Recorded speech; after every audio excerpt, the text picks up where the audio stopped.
Bismillahirrahmanirrahim. Assalamualaikum warahmatullahi wabarakatuh. Waalaikumsalam warahmatullahi wabarakatuh. Alhamdulillahi rabbil alamin. Ashhadu an la ilaha illallah wa ashhadu anna Muhammadan abduhu wa rasuluh. Allahumma sholli ala Muhammad wa ala ali Muhammad.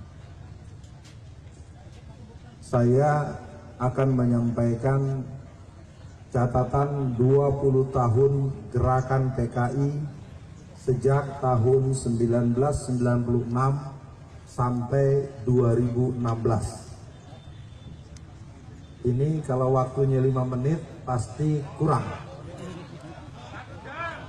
Ya, saya mohon teman-teman wartawan yang akan merekam agar utuh. Karena saya akan menyebut nama, saya akan menyebut tempat, saya akan menyebut tanggal, saya akan menyebut alamat, saya akan menyebut siapa.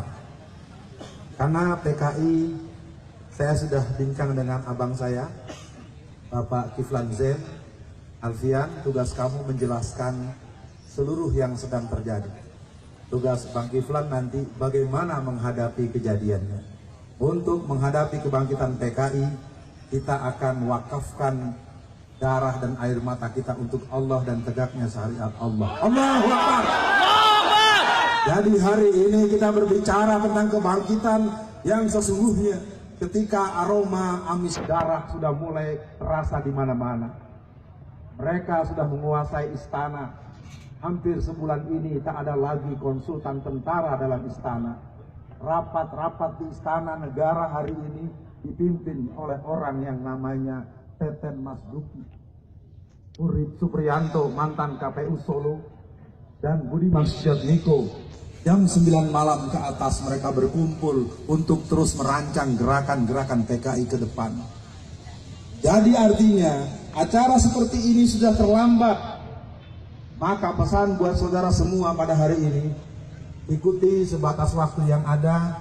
Tentu saya banyak kekurangan. Kita awali dengan 1996. Tanggal 16 April 1996, polisi menangkap seorang perempuan yang bernama Dita Indahsari. Catat, Dita Indahsari. Siapa dia? Dia adalah staf ahli Menteri Tenaga Kerja dan Transmigrasi. Kabinet yang kapan? Kabinet yang sekarang. Namanya Dita Indahsari, gerwani muda, ada di kantor Kementerian Tenaga Kerja dan Transmigrasi. 10 tahun yang lalu dia juga orangnya menjadi staf ahli di Kementerian Tenaga Kerja dari menterinya yang bernama Muhaimin Iskandar. Saya sudah menyebut nama, rekam baik-baik. Makin jelas siapa ada di mana, siapa akan berbuat apa, dan resiko apa yang akan terjadi bagi kita yang tidak teliti melihat. Jadi pada hari ini, mohon sebentar mengganggu.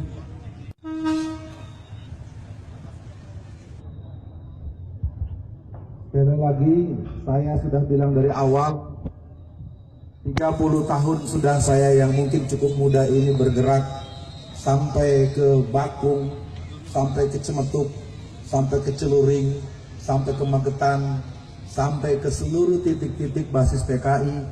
Saya punya kesimpulan, PKI telah bangkit kembali.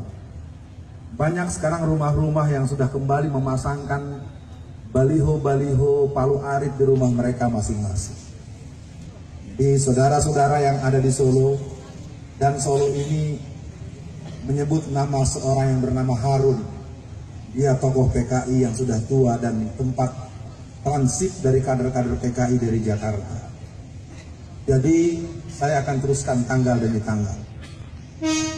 16 April 1996, Dita Indahsari menuliskan dalam buku hariannya, "Well, partai kita yang telah dikubur, dihina, dibakar, diusir, dibunuh, hari ini kita hidupkan kembali." 16 April 1996 dia mengatakan 31 tahun partai kita terkubur, hari ini kita hidupkan kembali. 96 kurang 31 berapa? 96 kurang 31 berapa? 65. Jadi mereka sendiri yang sudah mengumandangkan partai itu bangkit. Mereka sambung dengan berbagai acara-acara sejak tahun 1998. Mereka bunuhi ustadz-ustadz dan tokoh-tokoh agama dengan tuduhan dukun santet sejak bulan Maret, April, Mei, dari Banyuwangi sampai ke Banten. Mereka beli stempel dukun santet dan kolor hijau sebagai penghinaan warna hijau untuk umat Islam. 144 guru ngaji dan ustadz dibunuh, lehernya hampir putus dan perutnya terburai, ususnya membuncah keluar. 1999 dibunuh sekitar 200 orang ustadz ulama dan guru mengaji di Tatar Sunda Ciamis, 200 orang selama tahun 1999. Selama Oktober 2000 mereka telah membunuh sekitar 89 ustadz ulama dan guru mengaji dengan posisi leher yang hampir putus dan usus mereka terburai dari perutnya. Karena mereka disebut dukun santet, maka orang tak peduli, padahal mereka adalah orang yang dicatat dalam catatan kader-kader PKI tahun 60. Karena yang mati rata-rata umurnya 70-80 tahun. Kalau orang umur 70-80 disembelih, dibunuh, maka kalau kita kurang dengan angka 30 tahun berarti mereka dulu usianya 30 dan 40 tahun. Dan kebanyakan mereka adalah pemuda Ansor. Kalau hari ini Angkatan Muda NU, kalau hari ini Ansor atau siapapun PMI kah namanya tidak ikut bergabung pada hari ini, tunggulah waktunya, sesungguhnya Anda akan dihabisi oleh PKI. Jadi saya tidak bisa lagi menutupi, kalau aksi-aksi kita hanya seperti ini, mereka semakin melihat siapa yang akan ditandai rumahnya dengan tanda merah, siapa yang akan dibunuh, siapa yang akan diracun. Kita masuk tahun 2000. Tahun 2000 terjadi Kongres PKI yang ke-8. Di tangan saya ini adalah ADART Kongres PKI yang ke-10. Kongres PKI yang ke-8 dilangsungkan di Sukabumi Selatan. Kongres PKI yang ke-10 terjadi di Magelang, Jawa Tengah. Yang ke-9 di mana? Yang ke-9 di Cianjur Selatan tahun 2005.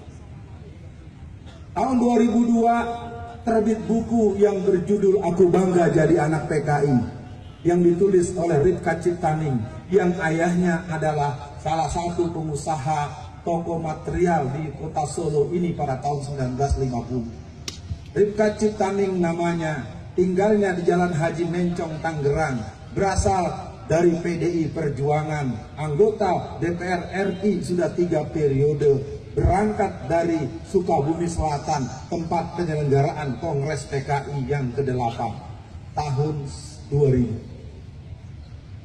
2003 Mahkamah Konstitusi merubah Undang-Undang Pemilu nomor 12 pasal 60G, yang mana sejak itulah kader-kader PKI, simpatisan PKI, pengurus PKI, dan orang-orang yang terlibat dengan PKI diperbolehkan jadi anggota DPR RI, DPD, gubernur, wali kota, dan pejabat-pejabat instansional.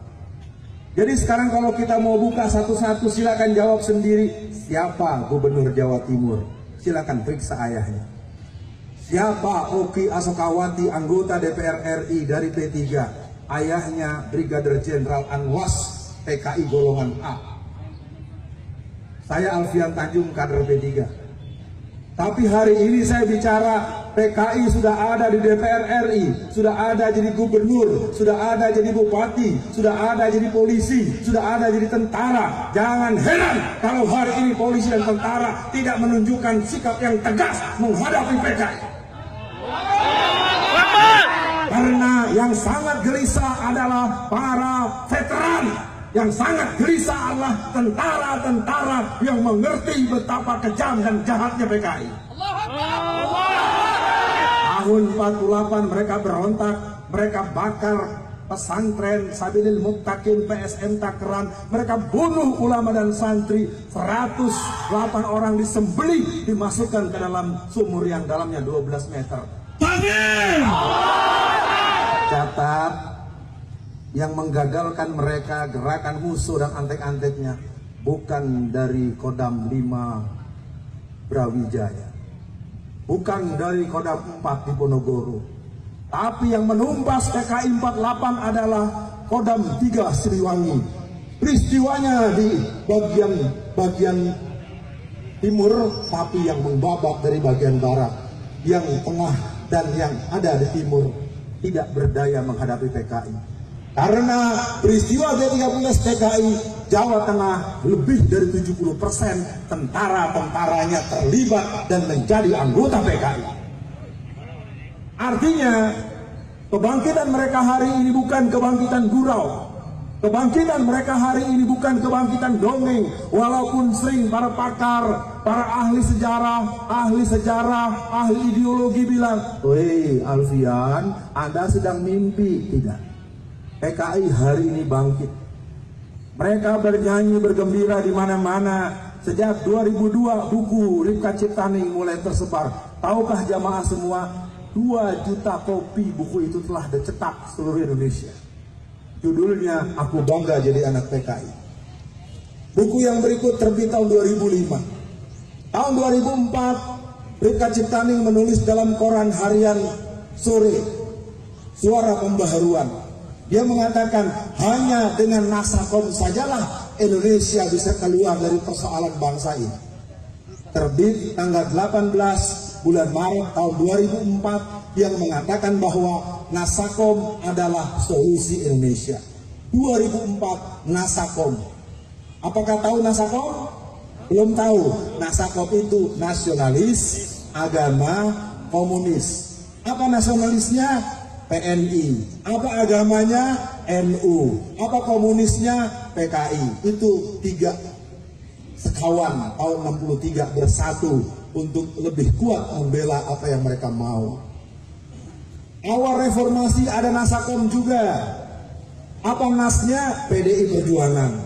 Apa A-nya? PKB. Apa PKI-nya? PRD. PRD adalah casing daripada partai PKI yang berlambangan roda gerigi, yang ADART-nya persis dengan hasil Kongres PKI tahun 1954. Jadi PKI ada 3 titik. PKI asli, PRD dengan casing suka bukan PKI tapi isi PKI, dan PKI balas dendam. Di sini ada Ibrahim Aidit, ada Ilham Aidit, ada Karmel Budiarjo, dan ada Sinta yang menginginkan tempat lubang buaya itu dihancurkan. Bisa diteruskan?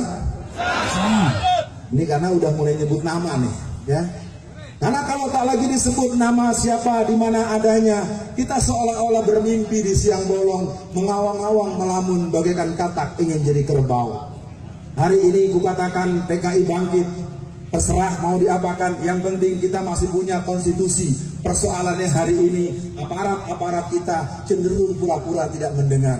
Aneh bin ajaib ketika ada orang menggunakan kaos berlambangkan tulisan stempel Rasulullah, kalimat syahadat, tidak jelas dasar konstitusinya, ditangkap dan ditembak di tempat dengan alasan teroris. Sementara orang yang berlambang Palu Arit, undang-undang masih berlaku. Undang-undang nomor 27 pasal 107 ayat A sampai E yang mengatakan barang siapa orang yang mensosialisasikan komunisme, leninisme, marxisme, maka dia bisa diancam kurungan penjara 20 tahun. Hal yang ada